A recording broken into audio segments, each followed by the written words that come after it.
요한복음을 해 나가면서 이제 세 번째 시간인가요? 네 번째 시간이니까 동일한 말씀을 가지고 또 이제 얘기를 좀 해 나가리라 합니다.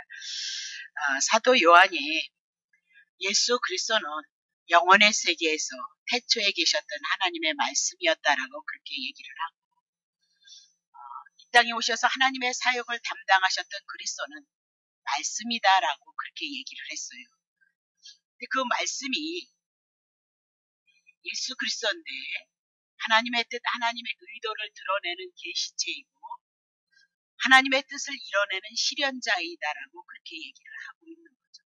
그래서 신약에서는 예수 그리스도가 오셔서 사역을 담당하심으로 태초에 계신 하나님이 영원한 생명을 가지고 있기 때문에 영원한 생명을 주시기 위해서 일하는 거죠. 그래서 죽은 자를 살림으로 예수님을 통해서 접붙임을 받았던 자들이 영원한 생명 안에 이른다, 천국에 이른다, 그것을 말씀하고 있다, 그 얘기입니다. 자, 태초에 만물이 생기기 전에 피조물의 한계를 뛰어넘는 분이 태초에 계셨던 하나님이고 그분이 예수님이다라고 그렇게 얘기하면서 요한복음 1장 18절을 통해서 하나님의 깊은 곳 그렇게 얘기하면서 말씀이신 예수 그리스도는 하나님과 깊은 관계를 가지고 있다라고 그렇게 얘기하고, 아버지로서 아들로서 계시지만 아버지는 아들 안에 있고 아들은 아버지 안에 있으므로 하나님을 증거하고 있는 거죠.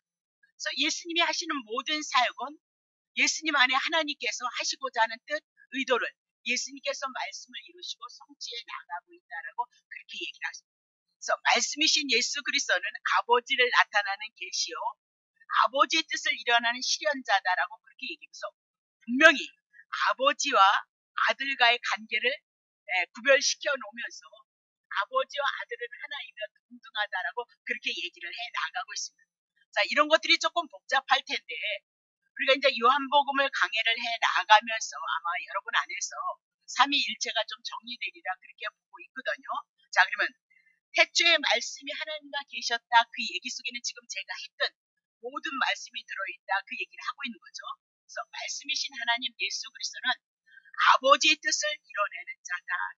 그럼 구약 성경에 하나님의 선한 역사가 나타나고 일하신 하나님이 여호와로 일하심을 드러낸 것은 그림자고 모형이며 예수 그리스도를 통해서 일하고 있다는 것을 우리들에게 말씀하시고, 그 뜻을 나타내심으로써 당신이 계시자가 되는 거죠. 당신이 일하심을 통해서 하나님이 어떤 분인가를 알리고 있는 것이 예수 그리스도다라고 그렇게 얘기를 하고 있습니다.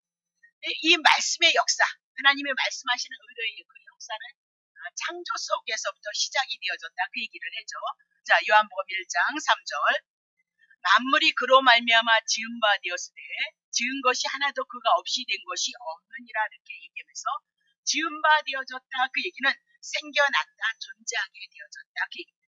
그럼 누구에 의해서? 말씀이신 예수 그리스도. 그럼 말씀이신 예수 그리스도는 계시체고 하나님의 뜻을 드러내는 실현자이다 임에 하나님의 뜻을 만물을 통하여서 하나님의 뜻을 계시하고 드러내고 존재하고 있다라고 그렇게 얘기를 하고 있는 겁니다.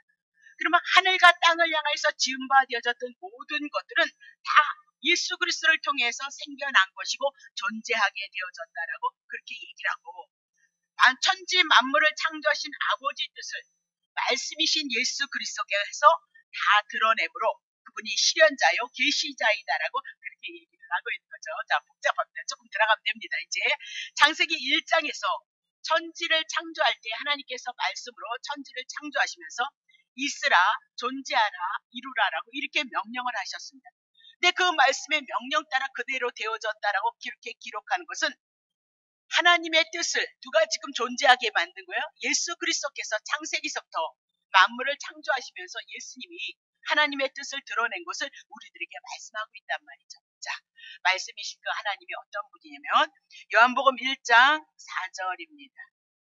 자, 그 안에는 예수 그리스도 말씀이신 예수 그리스도 안에는 생명이 있었으니 이 생명은 사람들의 빛이다라고 그렇게 얘기를 하고 있습니다.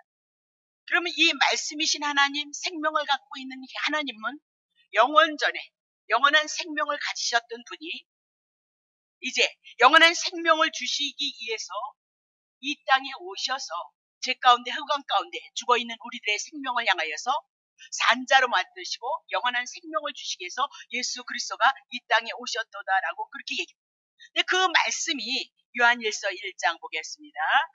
태초부터 있는 생명의 말씀이었다는 거죠. 예수 그리스도가 이 땅에 주어졌던 모든 것, 나타나는 모든 것, 그리스도를 통해서 영원한 생명으로 계셨던 하나님이다. 그 얘기죠.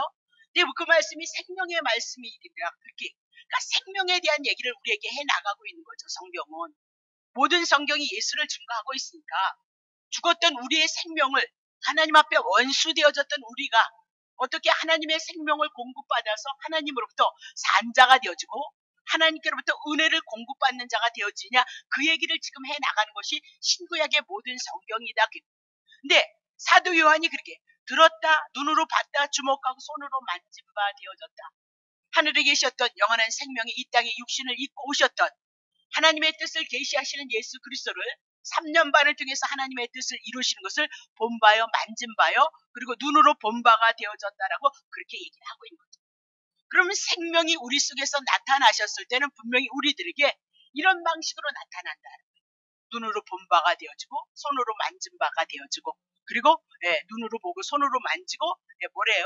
들은 바가 되어질 것을 우리들에게 말씀하고 있다. 그래서 아들과 예수 그리스도가 하나님의 생명으로 우리들에게 나타났기 때문에 예수 그리스도는 생명과 연관이 되어져 있다.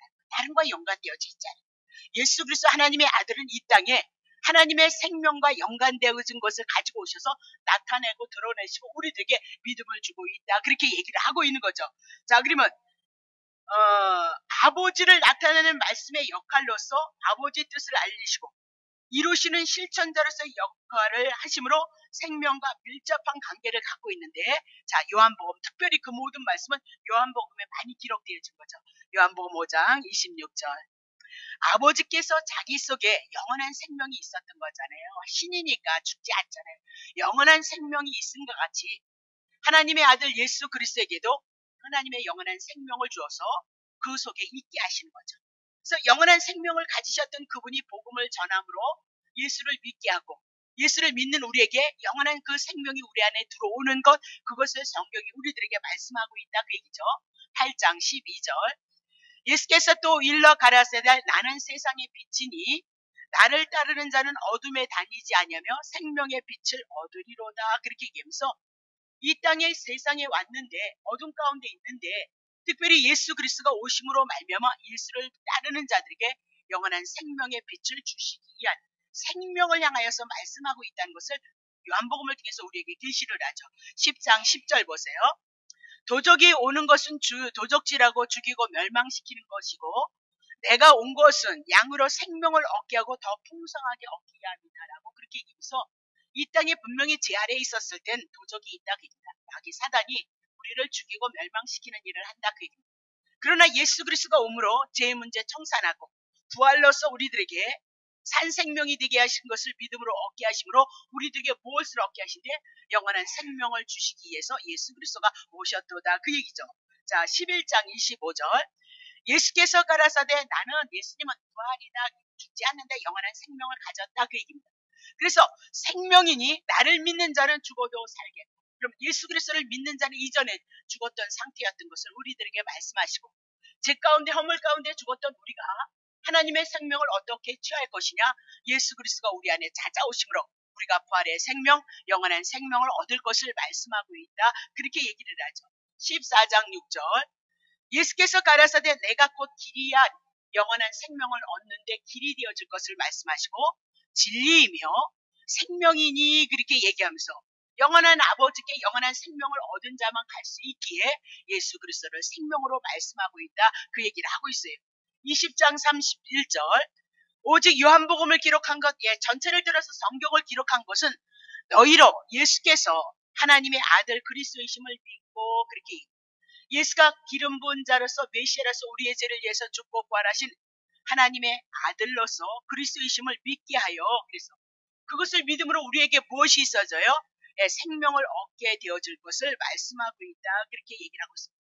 그럼 모든 성경이 특별히 요한복음은 태초에 영원의 세계에 계셨던 영원한 생명을 가지셨던 그 하나님의 육신을 입고 우리에게 하나님을 계시체로서 하나님의 뜻을 이루는 자로서 이 땅에 왔으니까 모든 성경이 예수 그리스도를 증거하니까 요한복음만큼 중요한 것이 어디 있겠느냐 그 얘기입니다. 그래서 요한복음을 통해서 우리들에게 궁극적으로 하는 것은 우리는 죄와 허물 가운데 있는 자들이고 죽어있는 자이고 도적에게 붙잡혀서 멸망은 당하는 자이다 말씀하시면서 영원한 생명을 주시기 위해서 예수 그리스도가 생명을 가지고 영원한 생명을 가지고 이 땅에 오셨다라고 그렇게 얘기를 하고 있습니다. 이것이 구약에는 그림자로 창세기서부터 하나님이 그렇게 말씀하셨고 그렇게 시작하셨다 그렇게 얘기죠. 그래서 만물을 창조하시는데 창세기를 통해서 만물을 창조하실 때 첫 번째 예를 들어서 하나님께서 먼저 빛을 창조하시죠. 자, 1장 3절 창세기 하나님이 가라사대 빛이 있으라 하시매 빛이 있었고 그렇게 얘기를 하고 있습니다. 그럼 빛이 왜 필요했느냐? 빛이 있기 전의 상태가 어떤 상태였느냐? 2절의 말씀입니다. 땅이 혼돈하며 공허하며 흑암이 기품이 있고 하나님의 신 하나님의 성령은 이 흑암의 세력 제 가운데 있는 이 세력을 향해서 다스리고 통치하고 있으며 운행하고 있도다라고 그렇게 하고 있습니다. 그러면 빛이 창조되기 이전에 혼돈 땅 그렇게 얘기하고 공허한 땅, 어둠에 덮인 땅, 잠들어 있는 땅 그렇게 얘기합니다. 이 땅에 창세기 1장 3절을 통해서 빛이 이 마음으로 말미암아 질서가 세워질 것을 말씀하시고 체험이 시작이 되어지고 그리고 빛을 붙여서 땅이 깨어나는 사건으로 우리들에게 그림자와 모형을 말씀하고 있다. 창세기를 통해서는 창세기 1장 1절 2절 3절을 통해서 어떤 여유에 대해서 이 주구가 이렇게 혼돈된 상태에서 있었는지는 모르지만 어쨌든 이렇게 죄악 가운데 망가진 상태에서 있었다는 것을 우리들에게 말씀하고 있다 그 얘기예요. 자 그러면 성경에서 문자 그대로 풀면 망한다 그랬습니다. 영적인 하나님의 세계를 보여주시기 위해서 육적인 이스라엘을 들어서 영적인 이스라엘을 말씀하는 것처럼 하나님은 영이기 때문에 영의 세계 하나님의 나라의 세계에 영원한 생명의 세계를 향해서 말씀하고 있는 것이 성경이라는 거 여러분이 놓치시면 안 된다 그렇게 얘기를 했습니다. 자 그러면 흑암, 공허, 혼돈 이것을 성경이 어떻게 표현하고 있느냐? 에레미야 4장 22절입니다. 내 백성은 나를 알지 못하는 우둔한 자요 지각이 없는 미련한 자식이요 악을 행하기에는 지각이 있는데 선을 행하기는 하나님 앞에 하나님의 선을 이뤄가기는 무지하도다라고 그렇게 얘기합니다. 자 그러면 3절 볼게요. 내가 땅을 본즉 하나님을 알지 못하는 무지하고 선을 행하지 못하고 악을 행하기를 좋아하는 사람의 상태를 향해서 뭐라고 얘기해요? 내가 땅을 보니까 혼돈하고 공허하며 하늘들을 우러본즉 거기 빛이 없도다라고 그렇게 얘기를 하고 있습니다. 그럼 창세기 1장 2절에서 혼돈, 공허, 기쁨, 흑암 이 모든 얘기는 인간이 하나님 앞에 죄를 짓고 하나님을 알지 못하고 하나님을 섬기지 못하는 죄인의 상태를 얘기를 하고 있다. 창세기 1장 3절을 통해서 빛이 오심으로 말미암아 그 어둠 가운데 있는 모든 것들이 질서가 생기고 공허 가운데 채움이 생기고 그렇게 죽어있던 땅이 깨어나는 사건을 향해서 빛을 통해서 일어날 것을 이미라도 창세기서부터 우리들에게 계시를 하셨다라고 그렇게 얘기하고 창세기도 결국은 죄인을 향하여서 빛으로 오신 빛을 인하여서 구원을 얻는 얘기를 예수 그리스도를 그림자로 모형으로 우리들에게 말씀하고 있다 그렇게 얘기를 하고 있는 겁니다. 자 요한복음 1장 5절에도 보면 빛이 어둠의 빛이 되 그러면서 예수 그리스도가 이 땅에 참빛으로 오시는데 이 땅이 지금 어떤 상태였느냐 1장 5절 어둠 가운데 죄악 가운데 있다는 것을 우리들에게 말씀하고 있다 그렇게 얘기를 하고 있습니다. 그럼 창세기 1장 2절에 혼돈 공허 기쁨 가운데 있는 그 상태에 빛을 비춘 거나 이 세상에 예수 그리스도가 유대인 자기 땅에 왔을 때 어둠 가운데 혼돈 가운데 있어서 빛으로 오셔서 그들에게 참 생명을 구원하는 일을 주시는 거나 동일한 신구약의 모든 말씀을 향해서 예수 그리스도를 증거하고 있다. 그러니 구약은 천지 창조가 흑암과 공허 가운데 죄 가운데 있으므로 빛이 임하여서 이스라엘 백성을 향해서 구원의 역사를 표상으로 우리들에게 보여주고 있는 거고 그건 그림자다. 신약에 와서 요한복음을 통해서 이 세상에서 예수 그리스도가 왔을 때 어둠의 상태이며 자기 땅에 오고 자기의 백성이 왔을지라도 그들이 어둠 가운데 있기 때문에 빛에 오기를 원하지 아니했도다라고 그렇게 얘기하면서 타락한 죄인을 예수 그리스도가 구원하시는 그 얘기를 창세기를 통해서 요한복음을 통해서 그림자로 모형으로 실제로 우리들에게 말씀하고 있다 그 얘기죠. 그래서 신구약의 모든 성경이 다 누구를 증거하느냐? 예수 그리스도 한 분을 증거하고 있다라고 그렇게 얘기를 하고 있어요. 요한복음 1장 5절 봅니다. 자, 1장 5절. 빛이 어둠의 빛이 돼 어둠이 깨닫지 못하더라. 그 얘기면서 9절 보죠. 참빛 곧 세상에 와서 각 사람에게 비치는 빛이 있었나니라고 그렇게 얘기를 하고 있습니다. 그러면 지금 빛이신 참빛인 예수 그리스도가 오셔서 지금도 어둠을 비치고 있다라고 그렇게 얘기를 하고 있습니다. 지금도 어둠을 비치고 있다. 그 얘기는 과거에도 하나님은 빛을 비췄다라고 그렇게 얘기를 하고 있어요.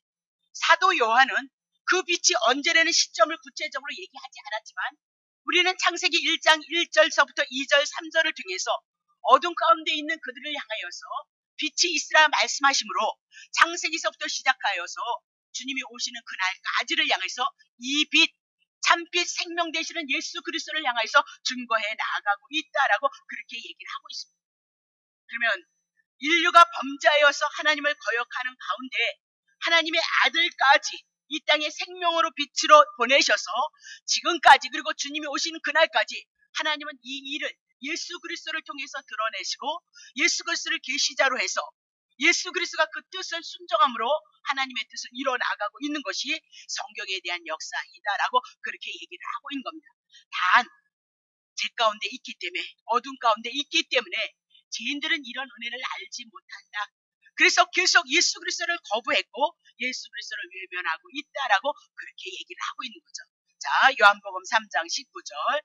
정죄는 이것이니 그들이 심판받아야 되는데 죄인이라 이것인데 빛이 세상에 왔으되 사람들이 자기의 행위가 악함으로 빛보다 어둠을 더 사랑하고 있도다. 그 얘기입니다. 자, 20절. 악을 행하는 자마다 빛을 미워하고 빛으로 오지 아니하는 이는 그 행위가 드러날까 함이니라. 그러면서 오히려 빛을 좋아하지 아니하고 우리는 죄인의 상태이기 때문에 어둠을 좋아하고 있더라. 그렇게 얘기를 하고 있는 거예요. 빛으로 나오기를 원하지 않고 있고 죽음에 머물러 있기를 원하는 것이 죄인된 인생들의 삶의 상태이다라고 그렇게 얘기를 하고 있는 겁니다. 그러나 요한복음 1장 4절을 통하여서 말씀이신 예수 그리스도 안에 생명, 하나님의 생명을 가지고 이 땅에 오셨다라고 그렇게 얘기를 하면서 그렇다면 분명히 우리도 믿지 않는 자들도 생명을 갖고 있다 그렇게 얘기를 하고 있습니다. 그러면 예수 그리스도만이 참 생명이다 그렇게 얘기를 하고 있죠. 당신을 통해서만 영원한 생명을 누릴 수 있음을 말씀하고 이 땅이 전부가 아니고 이 땅이 하나님 앞에 심판을 받는 그날이 되어지면 우리는 영원한 생명을 가진 자는 영원한 생명의 나라 하나님의 나라 천국에 갈 것이고 이 영원한 생명 예수 그리스도가 없는 자는 하나님의 심판을 받아서 지옥불로 떨어진다는 것이 성경이 우리들에게 주시고 있는 내용이다 그렇게 얘기를 하고 있습니다. 그렇다면 예수 그리스도가 영원한 나라에서 영원한 생명을 가지고 이 땅에 왔다 그렇게 얘기하면 예수님이 가진 생명만 참 생명이고 우리들이 가진 생명은 가짜이다. 그래서 무너지는 겁니다. 우리가 우리의 육신을 위해서 아무리 좋은 것을 많이 먹고 해도 하나님이 이 땅에서 우리가 영원히 살 수 없는 존재이고 어느 누구나 한 번은 죽음을 맞이할 수밖에 없고 그리스도가 없으면 참 생명이 아니기 때문에 참 생명인 하나님의 나라에 들어갈 수 없고 하나님 앞에 심판받는 그 생명으로 심판을 받고 있는 상태에 있다는 것을 우리들에게 말씀하고 있다고 얘기죠. 그러면 예수 그리스도만이 영원한 생명을 가지고 이 땅에 왔다고 얘기고 예수가 가진 사람은 영원한 생명을 갖는 자고 예수가 없는 사람은 가짜의 생명을 가지고 살아가고 있다라고 그렇게 얘기를 하고 있어요. 그러면 주님은 우리들에게 정말 진짜 생명, 영원한 생명을 가진 자가 있는가 하면 이 땅에 가짜 생명을 가진 자가 있다. 그래서 우리가 우리의 육체를 향해서 아주 내가 열심히 많이 약을 먹고 막 건강식품을 채웠는데도 불구하고 이 영원한 생명이 아니니까 이 육신은 늘 피곤하고 늘 곤고한 거예요. 늘 아픈 거예요. 늘 힘든 거예요. 우리의 인생은 그렇게 살아갈 수밖에 없어요. 아니 영원한 생명을 가졌다면 힘이 있어야 되잖아요. 그럼에도 불구하고 이 육체의 생명은 하나님이 예수 그리스도를 알고 예수 그리스도를 통해서 영원한 생명을 얻기 위해서 우리들에게 주신 인생의 삶의 여정이고 가정이다라고 그렇게 얘기를 하고 있습니다. 자, 하나님께서 요한복음 1장 11절 보세요. 예수님이 자기의 땅에 오매 자기의 백성들이 영접지 아니하였다라고 얘기합니다. 참빛이고 영원한 생명인데 예수 그리스도를 자기의 땅에 자기의 백성에게 왔는데 영접지 아니했다. 그들은 자기의 백성, 자기의 땅은 지금 어둠 가운데 있다. 그렇게 얘기를 하고 있습니다.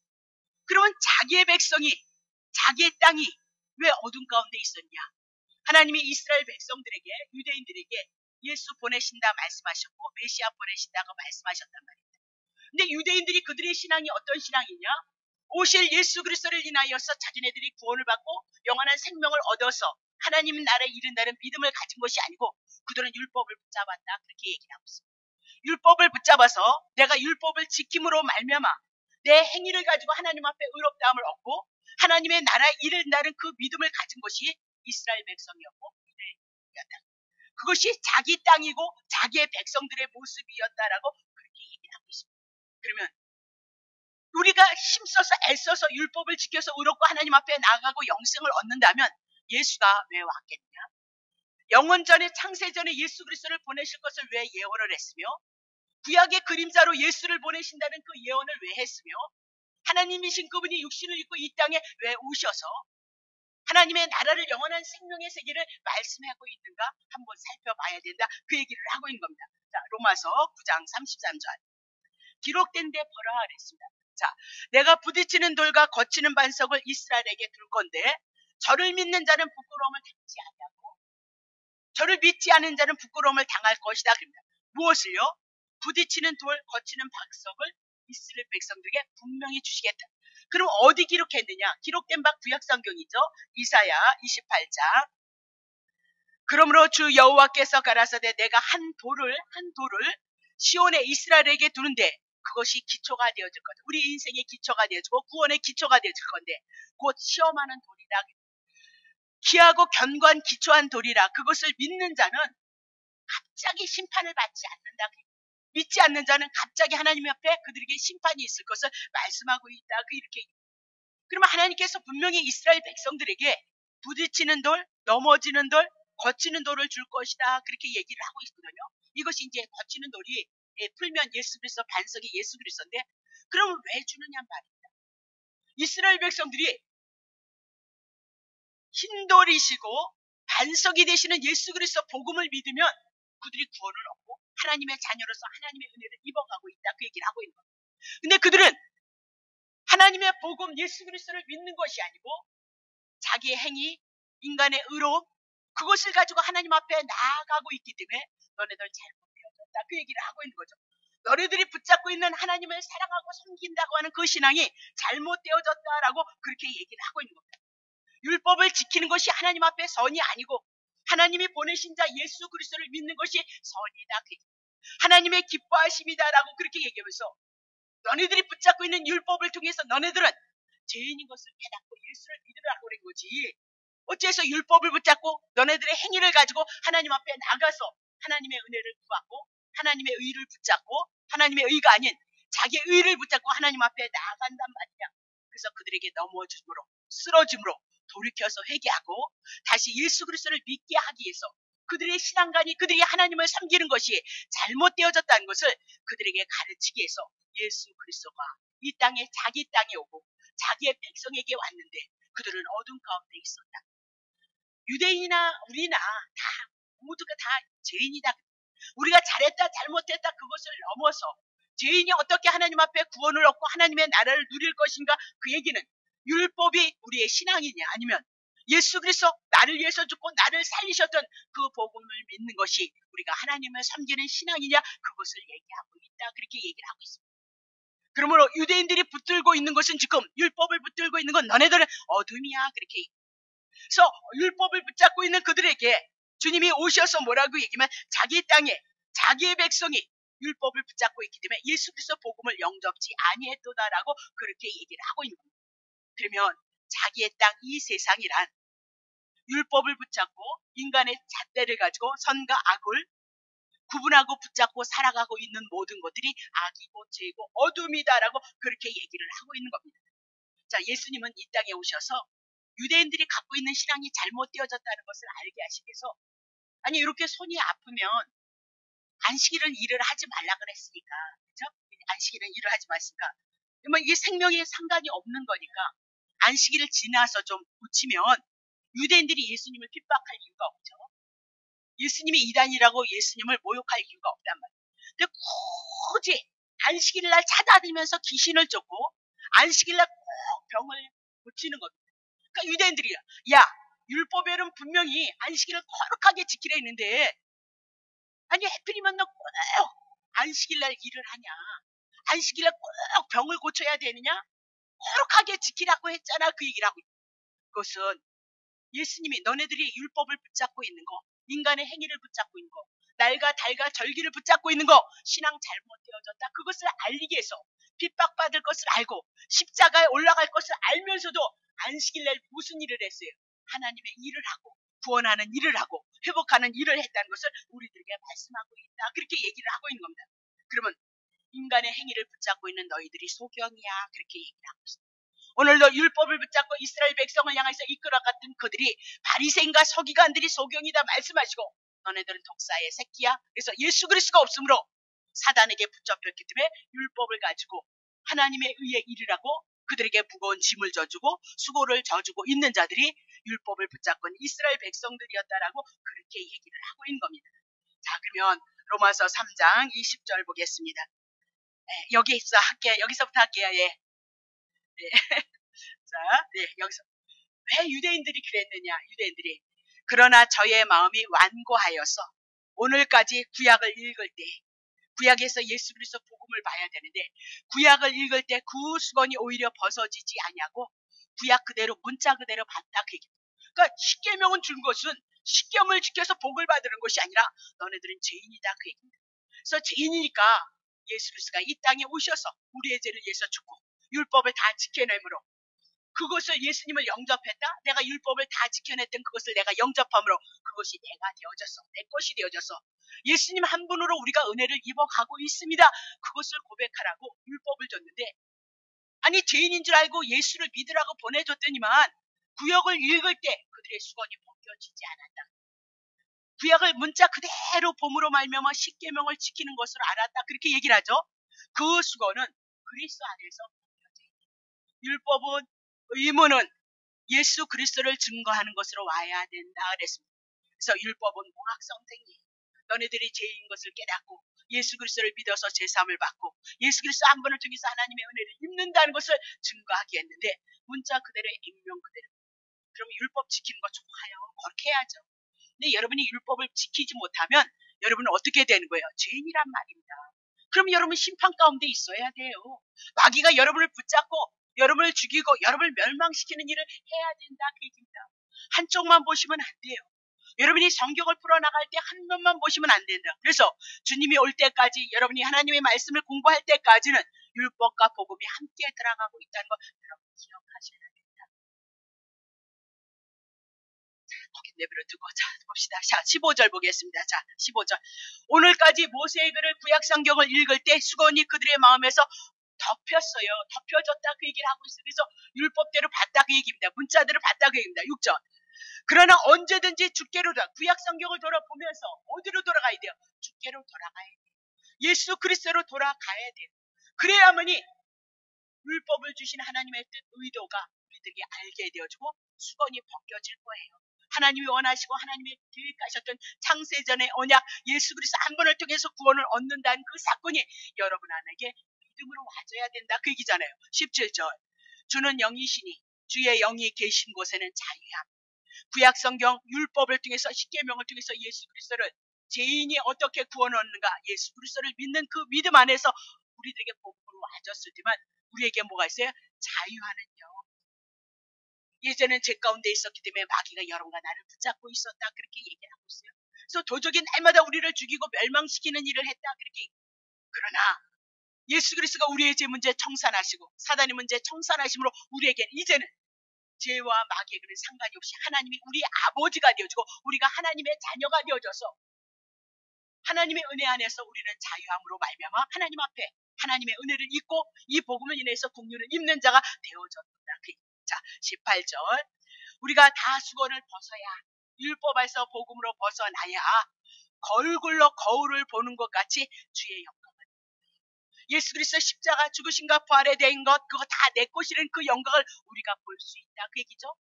율법으로 보면 주의 영광 죽었다 깨어나도 못 보다 그 얘기입니다. 저와 같은 형상으로 예수와 같은 형상으로 하하여 영광으로 영광에 이르냐 주의 영으로 말미암으니라라고 그렇게 얘기를 하고 있는 겁니다. 그러면 로마서 3장 20절을 통하여서 율법의 행위로는 그의 앞에 의롭다 하심을 얻을 육체가, 율법은 뭐요? 죄를 깨달음이니라. 내가 율법을 지키지 못함으로 내가 죄인인 것을 깨달아서, 로마서 4장 15절. 율법은 진노, 하나님 앞에 심판밖에는 받을 것이 없다는 것을 깨닫게 하고 있도다. 그 얘기죠. 그러므로 우리는 할 수 없기에, 갈라디아서 2장 16절. 사람이 의롭게 되는 것은 율법의 행위에서 난 것이 아니고 오직 예수 그리스도를 믿음으로 말미암은 줄 아는 거로 우리도 그리스도 예수를 믿나니 이는 우리가 율법의 행위로서 아니고 그리스도를 믿음으로써 의롭다함을 얻으려 함이라. 율법의 행위로서는 의롭다함을 얻을 육체가 없으므로 예수님이 대신 오셔서 정령주의라 갚으시고 율법 지키셔서 그거 우리들에게 믿음을 주심으로 말미암아 우리가 의롭게 되어져서 하나님 앞에 은혜를 입을 수 있는 존재로 우리를 부르시고 우리를 낳으셨도다라고. 자, 로마서 8장 29절 봅니다. 하나님이 미리 창세전에 아신 자들을 또한 그 아들의 형상을 본받게 하기 위해서 미리 정하셨으니, 그렇게 얘기를 하고 있습니다. 그러면 창세전에 하나님의 아들의 형상을 본받게 하기 위해서 창세기서부터 죄인으로 떨어졌던 여러분과 내가 하나님의 형상을 잃어버렸는데 누굴 통해서 하나님의 형상을 회복할 것이냐? 하나님의 아들 예수 그리스도를 통해서 하나님의 형상을 회복할 것을 우리들에게 말씀하고 있다. 그 얘기를 하고 있는 거죠. 자, 사도행전 3장 18절. 그러나 하나님의 모든 선지자의 입을 의탁, 구약 성경에서 약속하셨던 예수 보내주신다는 선지자를 그들의 입을 의탁하셔서 자기의 그리스도의 해받으실 일을 미리 십자가에서 우리의 죄를 위해서 죽으실 일을 알게 하신 것을 어떻게요? 예, 이미 이루셨도다. 요한복음 19장 30절을 통해서 십자가에서 다 이루었도다. 구약 성경을 다 이루었도다. 그 얘기죠. 자, 19절. 그러므로 너희가 회개하고 돌이키라. 그러니까 회개는 여러분 잘못한 거 여러분 마음이 알고 양심이 알잖아요. 그러니까 그것이 죄인 것을 아는데 중요한 것은 회개한다니까 막 울고불고 이제 울지도 잘 않잖아요. 죄를 져도 안 울잖아요. 그러니까 회개한다 그 얘기는 뭐예요? 내가 율법을 통해서 내가 죄인임으로 말미암아 율법으로서 내가 지키지 못함으로 죄인임으로 말미암아 하나님이 보내신 자 누구를요? 예수 그리스도를 믿는 것을 회개다. 사도행전은 다 그렇게 풀어나가고 있는 거예요. 그래서 회개하고 율법을 통해서 죄인인 것을 알고 죄 없이 함을 받으라. 이같이 하면 우리들에게 유쾌한 날, 상쾌한 날, 복된 날이 주님으로부터 우리들에게 이를 것인데 그분이 누구이냐? 20절. 주께서 너희를 위하여 예정하셨던 창세전에 준비하셨던 예수 그리스도다. 그분 보내셨다. 그리고 그분이 죽으셨고 부활하셨도다라고 그렇게 얘기를 하고 있는 거예요. 그러니까 초대교회 성도들이 누구를 믿고 구원에 이르셨던 거예요? 예수 그리스도예요. 구약 성경에 약속하셨고 선지자의 입을 의탁했던 예수가 이 땅에 오셔서 그 일을 다 이루셨죠. 십자가에서 다 이루시고 부활하셨죠. 의롭게 하셨죠. 그림으로 말미암아 예수를 보내셨던 것, 그것이 우리의 믿음이 되어져야 된다. 모든 성경은 다 그 얘기밖에 없습니다. 다른 얘기 많이 하죠. 막 와다라 이렇게 하면 이렇게 한다 얘기하고 있는 거죠. 그거 제 20년에 왔고 30년에 왔다 그 얘기. 근데 저는 망했다 그 얘기를 하고 있습니다. 그거는 여러분의 육을 자꾸 키워서 여러분이 세상을 쫓고 자기를 쫓기 위해서 달콤한 말일 뿐이다. 저 그런 얘기 못해서 못하는 거 아니다. 진정으로 내가 20년, 30년을 예수를 믿었고 지치고 보냈기 때문에 하나님이 아마도 나 같은 사람은 이 복음을 주지 않았다면 하나님을 떠나지 않았을까 하는 생각. 세상을 이길 만한 힘이 없기 때문에 아마도 이 말씀을 주지 않느냐. 이것이 진리고 여러분 영혼을 눈을 뜨게 하고 하나님에 대한 은혜에 대해서 눈을 뜨게 하고 하나님의 사랑에 대한 그 믿음, 구원에 대한 믿음에 눈을 뜨게 하시기 위해서 하나님은 오늘 우리들에게 이 진리의 말씀 5천 명이 예수님을 쫓아와도 예수가 그리스도인 것을 아는 자를 향해서 내 믿음이 너를 구원했다. 그럼 신구약 성경을 통해서 예수를 모르면서 예수를 부른다면 그건 신앙이고 종교이다. 물론 그런 가정 차원을 통해서 우리가 나가는 거 부인하지 않습니다. 제가 그렇게 왔습니다.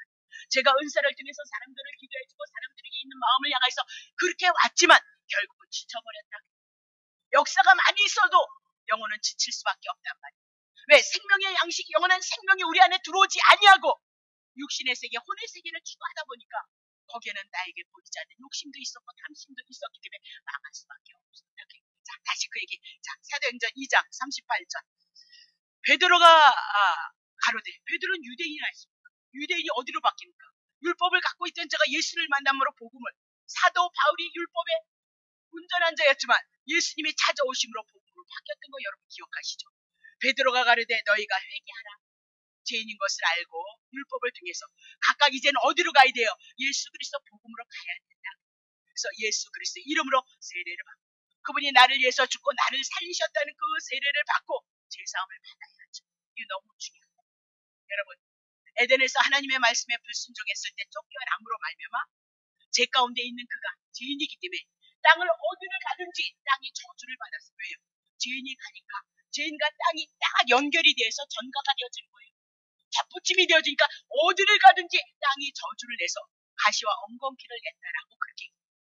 그러면 가시와 엉겅퀴, 수고와 땀이 흐를 수밖에 없는 우리들의 인생의 여정에 누구를 보내주신다는 거예요?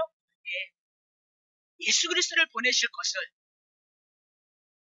아담을 향하여서 가죽옷을 입혔던 그 사건을 예수님을 통해서 말씀하시고 그것이 실체가 되어졌다는 것이죠.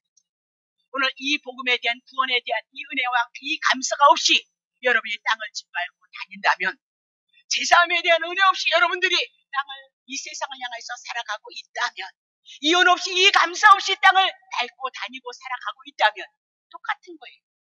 저주가 열을 쫓아버릴 수밖에 없어요.